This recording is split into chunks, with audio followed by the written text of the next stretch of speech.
Alright. Yes. Magandang araw mga pare. Ako nga pala si Paring RJ at welcome dito sa Paring RJ TV, ang nag-iisang Paring RJ TV, okay?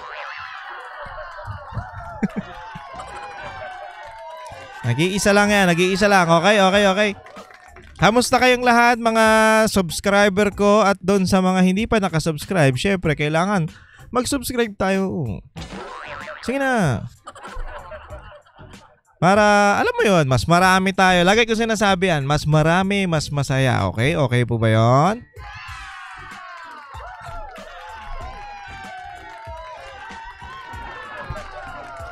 So, ngayong araw na to, ano ba ngayon? I think August, sa oras na binibidyo ko to. Ay, hindi. August, ano pala tayo ngayon? Di ko na alam yung araw. Ano ba yan? Anyway, meron tayong pag-uusapan ngayon. Yung OBP o yung Office of the Vice President, pwede bang tanggalan ng budget yan? Alam nyo mga kababayan, mga pare, hindi imposible. Kasi alam nyo yung nangyari dun sa impeachment nila, nabasura yan ng Supreme Court. So medyo, alam mo yun, pwede silang gumawa ng panibagong paraan. Dahil nga naman, ang tawag dito, ang budget ng mga opisina nanggagaling talaga yan sa Kamara. So, pwedeng hindi nila totally tanggalin, pero babawasan na naman. Naku po. Alam nyo, kawawa nga ang OBP, pero kahit na kawawa sila, pero nakikita mo yung yung political will nito ni BP Sara, na kahit na gipitin nyo kami sa budget, gagawin namin, pagkakasyahin namin tong budget na to para sa makatulong sa mga kababayan natin na nangangailangan. Pero mo, Vice President yan, pero parang galawang presidente, no? Dapat ganyan. Ewan ko ha. Kaya nga, ang sigaw ng mga Pilipino ngayon si Marcos bumaba na. Para nga naman maging presidente na to si BP Sara. Bakit nga naman kasi nila pinipilit yung impeachment na yan? Walang ibang walang ibang sagot diyan kundi dahil talo sila sa 2028 at nanganganib itong presidente nila na si Marcos Jr. Kasi once na maging incompetent yan, well, ganoon naman talaga na. O once na iba yung nasa isip ko. Masama yung nasa isip ko Hindi, once na hindi na siya, alam mo yon, yung hindi niya na kayang magtrabaho o magpapahinga na siya, si BP Sara automatic ang uupo bilang presidente. Ang ganda sana nun, no? Alam mo yung bas presidente ka pa sa presidente, pero ikaw yung gustong tanggalin. Kasi nga naman, threat ka sa kanila, yun. Yun talaga yun. Anyway, panoorin natin to mga pare. Kasi ito yung balita patungkol dyan. Okay, panoorin natin to ha. So bago tayo mag-umpisa, syempre mag-subscribe muna tayo. At huwag nyo kakalimutang mag-like at mag-share ng ating video. Huwag nyo rin kakalimutan syempre yung aking Facebook page na Paring RJ. So dyan tayo magpo-post ng mga, alam mo yon, yung mga natin, mga videos natin, mga shorts, reels, yan. Diyan natin ipopost yan. At meron din tayong TikTok account, Paring RJ Banateros, Paring RJ TV Banateros. Yung pala. Sorry.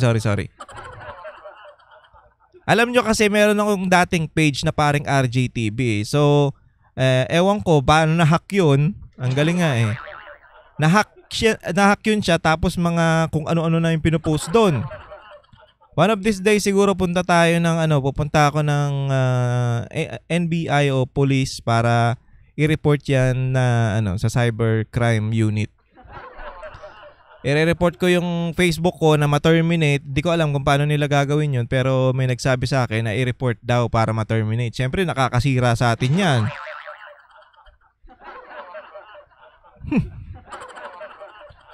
Diba? Siyempre yung iba kasi nagtatanong, naghahanap sa Sir Paring RJ, bakit yung post mo dun sa page mo puro mga babae? Hindi ko rin po alam. Meron tayong bagong Facebook page na Paring RJ. Ang nakalagay diyan na logo, yung makikita nyo dun sa profile pic ko ay yung Banateros tsaka itong Paring RJ TV na logo. Ito yung orange na yan. Okay? Okay? Nagkakaintindihan po ba? Sige, simulan na natin to. Ano? Ha? Ha? Ivan, paano pagkakasyahin ng OVP ang budget para sa taong 2026? Yes, Ella, ayon kay Office of the Vice President spokesperson, Attorney Ruth Castelo, naka-allocate na yung proposed 903 million budget for 2026 sa mga programa ng OVP at gagamitin nila ang pondo kung hanggang saan ang kaya nitong abutin. Maaga pa lang. Ganito yung mga, alam mo yon. Kasi ako pag nagtatrabaho, para nakikita ko hindi naman, mas magaling naman yan si BP Sara sa akin, syempre. Pero yung pag ako nagtatrabaho, yung maaga pa lang, gusto ko nang tapusin yung trabaho para mamaya, puro na lang ako pahinga. Alam nyo yun? Nagigets nyo yun? Yung gusto kong tapusin siya ng agad, gusto kong tapusin ng mabilis, gusto kong tapusin ng maaga para mamaya, pagdating ng relax na lang ako. Kaysa dun sa, alam mo yon na naggagahol ka sa oras, yung una muna yung pahinga, bago yung trabaho, gano'n. Example ko lang naman. Pero parang ganito itong nangyayari. So, maaga pa lang, naka-allocate na pala yung mga budget, yung proposed budget na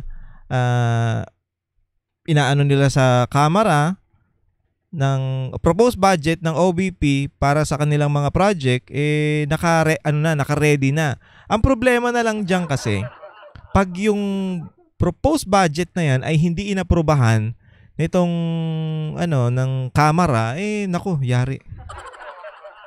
Well, sabi naman ni Attorney Ruth, kahit naman daw tanggalan sila ng budget o kahit na gipitin sila sa budget, tuloy pa rin ang proyekto ng Vice President. Ayun na maganda.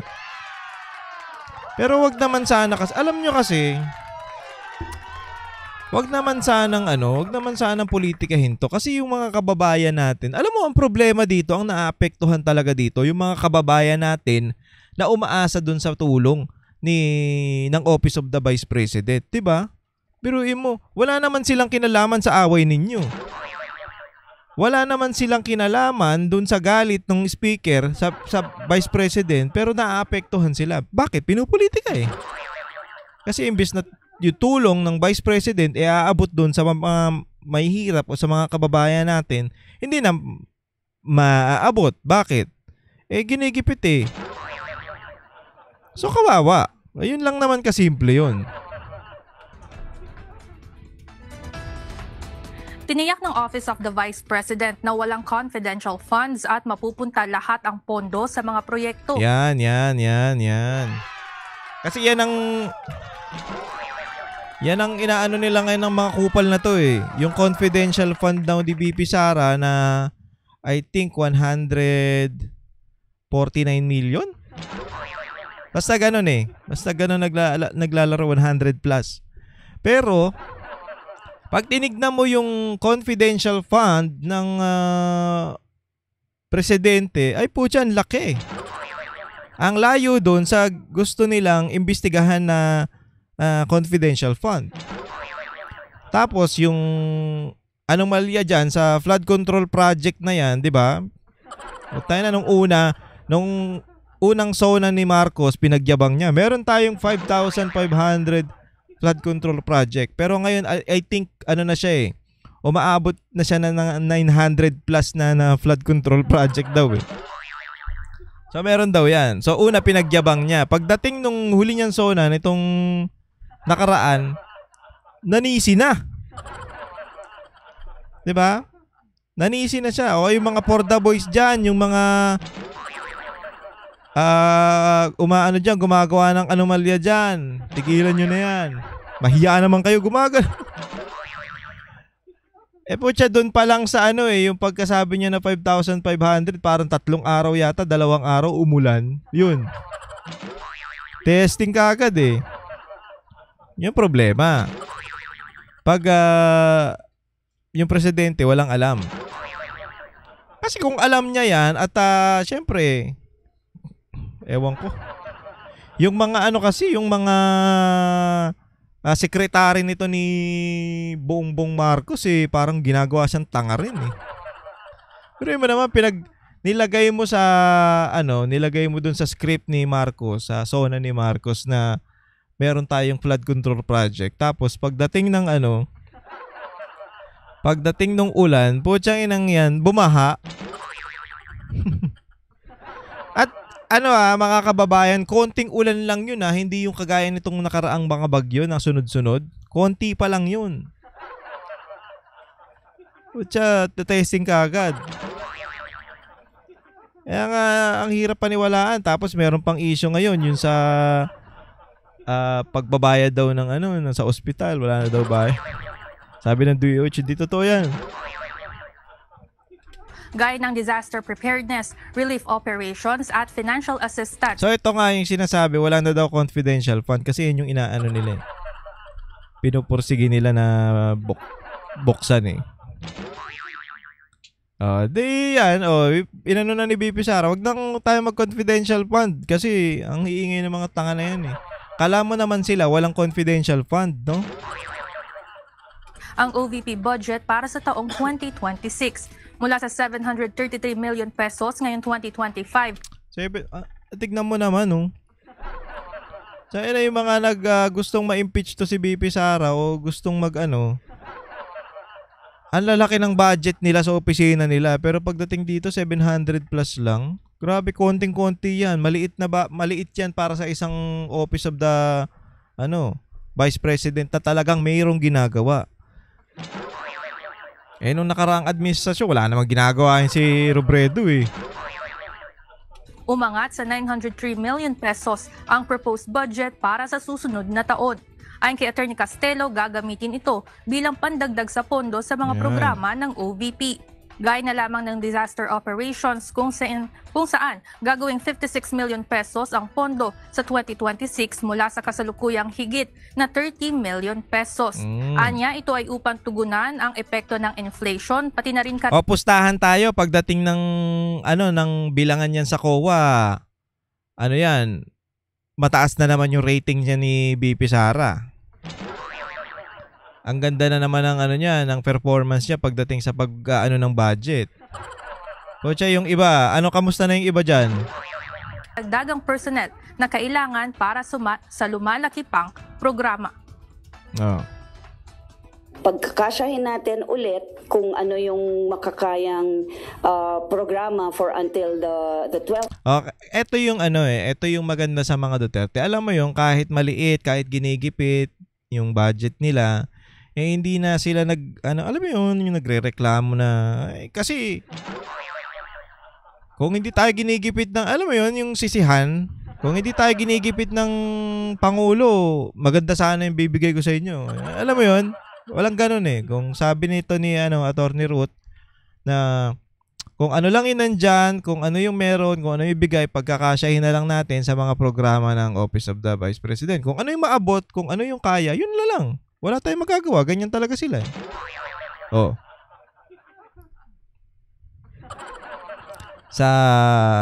Ewan ko sa presidente ba may ganyan? Kay speaker ba may ganyan? Oo, umulan ng ayuda nung nakaraang eleksyon. Pero ngayon, ano na nangyari? Nako. Nanalo na kami. Ano pang gagawin namin? Ano pang silbi nyo? Diba? Kaya na yan. Nakatanggap naman kayo ng ayuda. Wala na kaming pakialam sa inyo. Yun yung kaibahan, diba? Kitang-kita nyo naman. Kaya, alam mo, ewan ko kung paano mawawala to si speaker. Until December, but we also accept assistance from the private sectors. Dagdag pa nito, maayos na dinodocument ang mga donasyon na nanggagaling mula sa mga private sector at stakeholder. Paglilinaw ni Attorney Castelo, hindi tumatanggap ang OVP ng financial o cash donations mula sa mga ito, kundi tanging in-kinds lamang. Okay. Pagtitiyak ni OVP spokesperson Attorney Castelo, sakali mang bawasan pa itong proposed 900... Ay, hindi yan hindi imposible yan, nababawasan talaga. Biruin mo 700 plus, tapos nag-propose sila ng 900, baka mamaya bawasan pa yan, gawing 500, animal na. Tayo lang yan. Ano gagawin nila dyan? Hindi ko alam kung kasama dyan yung hindi ko alam kung kasama dyan yung pasahod ng pasahod ng mga tauhan ng isang opisina o hindi ko sure. Pero kung kasama dyan, ay putya maliit talaga yan. Hindi imposible nagigipitin ulit to yung budget nito ni BP Sara sa 2026 sa next year Hindi posible yan. Nako. Kasi nga, isipin nyo, talo sila dun sa talo sila dun sa impeachment. O, di ba? Malamang babawian nila yan. Ay, hindi ka na-impeach babawian ka namin din sa budget nito. O, yun, problema. Ang mga Pilipino ang may hirapan. Nako. 3 million. Tapos mamaya mawala pa yung libreng, syempre kasama dyan sa budget, yung mga, yung libreng bus dyan, libreng sakay dyan sa may EDSA, sa Bataan ba yun? Basta sa mga meron din mga probinsya, yung 5 a.m. to 10, to 9, 5, 6, 7, 8, 9, 10 pala.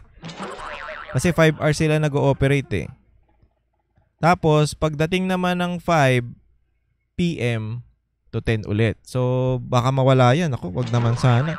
Kasi maraming umaasa. Biruin mo, halimbawa, meron kang 100 na pamasahe papuntang papasok.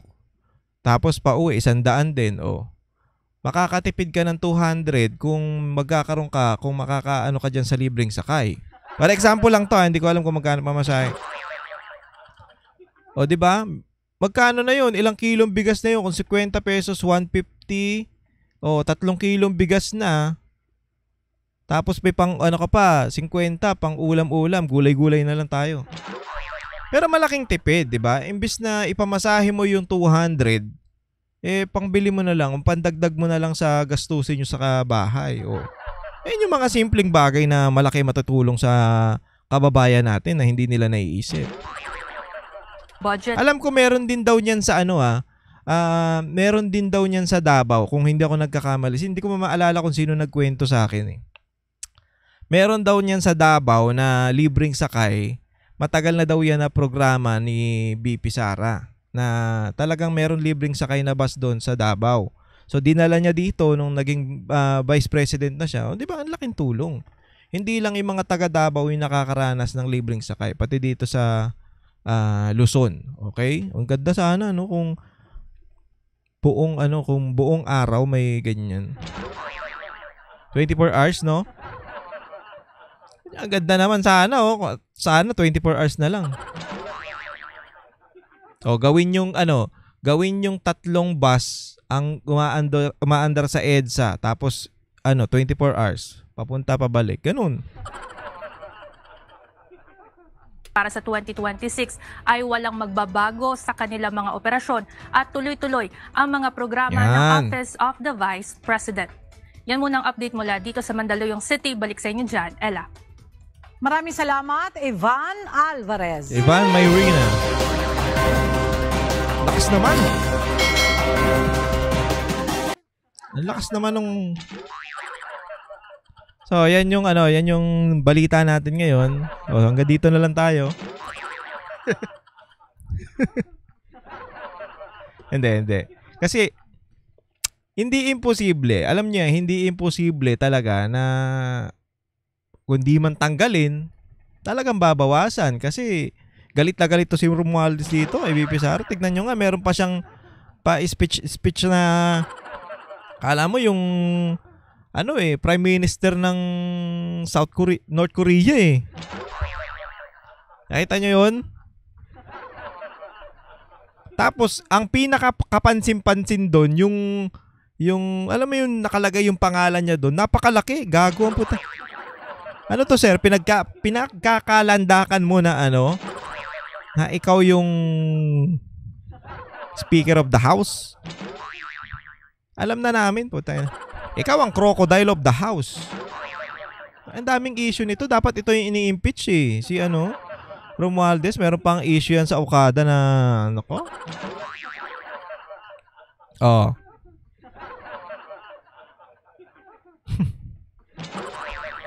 Tapos yung kalaban niya diyan sa ano, pinadisqualified niya. Para sure win, di ba? Ano pa bang gagawin? Ano pa kaya mga pare, ano pa kayang katarantaduhan ang gagawin nito ni Romualdez sa mga susunod na taon? Sabi, hindi daw to papalitan eh. Ewan natin. Pero pag napalitan to, nako, lalong baliw to sa galit. Ngayon pa lang parang galit na siya kasi hindi natuloy yung impeachment ni BP Sara, binasura eh. Pero yun naman, unanimous decision. Kalokohan nyo rin naman kasi, katangahan nyo naman. Hindi nyo inayos yung pagpa-file nyo ng impeachment. Tapos magagalit kayo sa Supreme Court. Kung sa Supreme Court na yan, inaano nyo pa? Dapat mga contempt tong mga tanga na to eh. Hindi ko alam kung paano mangyayari yun ha, pero dapat masampulan niya mga yan. Para manahimik. Yan, di ba? Sila Gadon, sila Haydarian, tsaka tong si Percy. Pucha, dapat masampulan yan. Pati to si Speaker, dapat masampulan. Lahat ng mga tumututol dyan sa decision ng Supreme Court, masampulan para matesting. Para matesting. Para madala. Ba't tayo naiyayabang eh? Kayo ang pinapasagot ng Supreme Court nung nakaraan. Pucha, hindi kayo nagsasagutan. Ngayon naglabas ng decision yung Supreme Court na unconstitutional nga yung na yan, ng impeachment na yan. O pucha, yan. Kanya-kanya sila sigaw.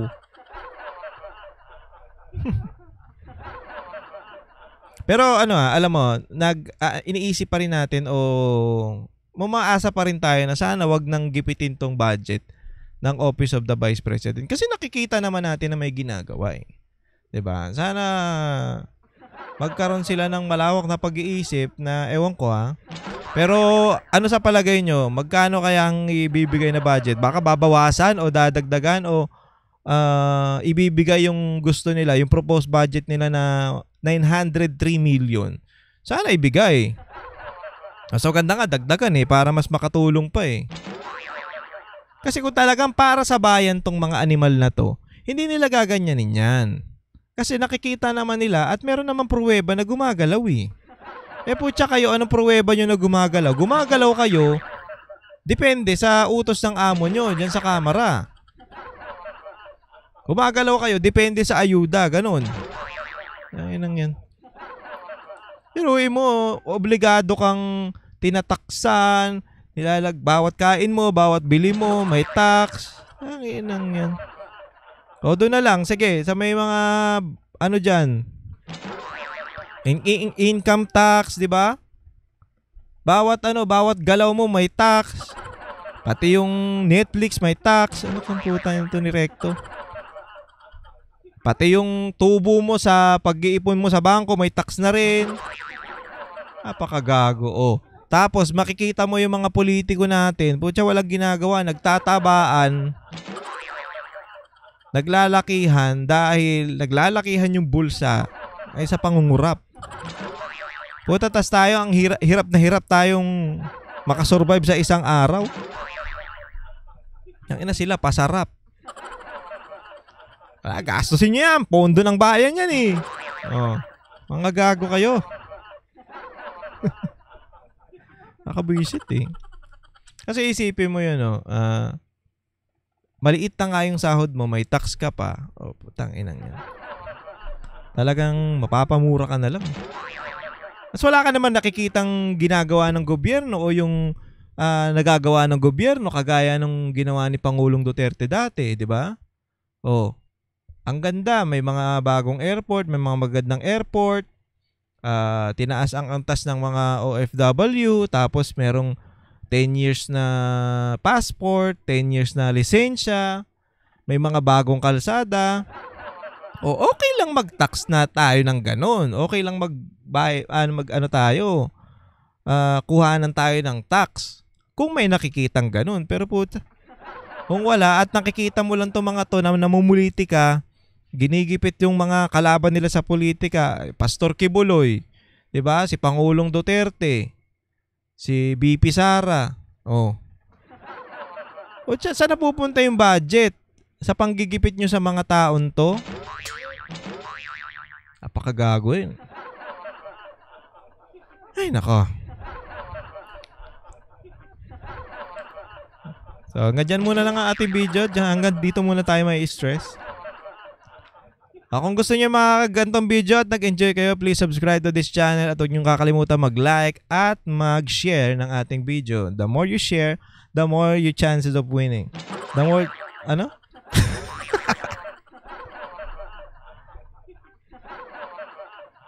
So share lang. Share ba? Para mas marami tayo, mas masaya. At dun sa mga mahal kong subscriber, maraming salamat sa pagsuporta sa akin. Palakpakan. At sa mga hindi pa nakasubscribe, mag-subscribe na kayo. Mga pare, hanggang dito na lang muna ang ating video. Mag-ingat po kayong lahat and God bless you all. Para sa inyo po ito. Kami ang boses ng masa, hindi natatakot.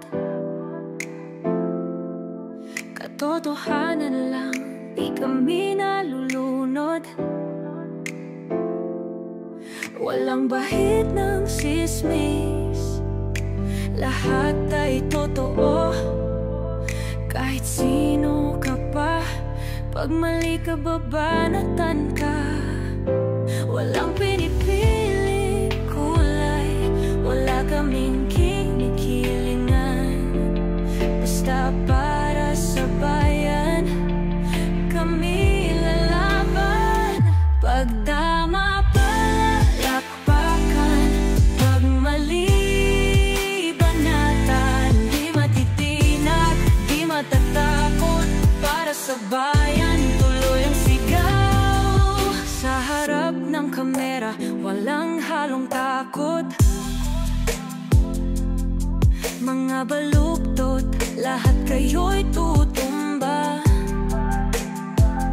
Ang hustisya at totoo, yun lang ang mahalaga. Kahit sinong harang, di kami matitinag.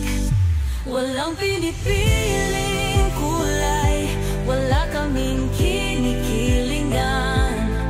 Basta para sa bayan, kami lalaban. Pag tama palakpakan, pag mali banatan. Di matitinag, di matatakot, para sa bayan tuloy ang sigaw. Kung nasa tama ka, ikaw ay aming kasama. Pero pag mali ka, handa ka na bang mabasag? Banateros kami, walang inuunan. Dahil bayan muna, bago ang sarili.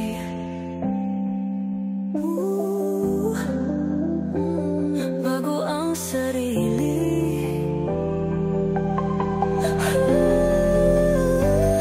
Pag tama palakpakan, pag mali banatan. Banateros ang sigaw, katotohanan ang laban.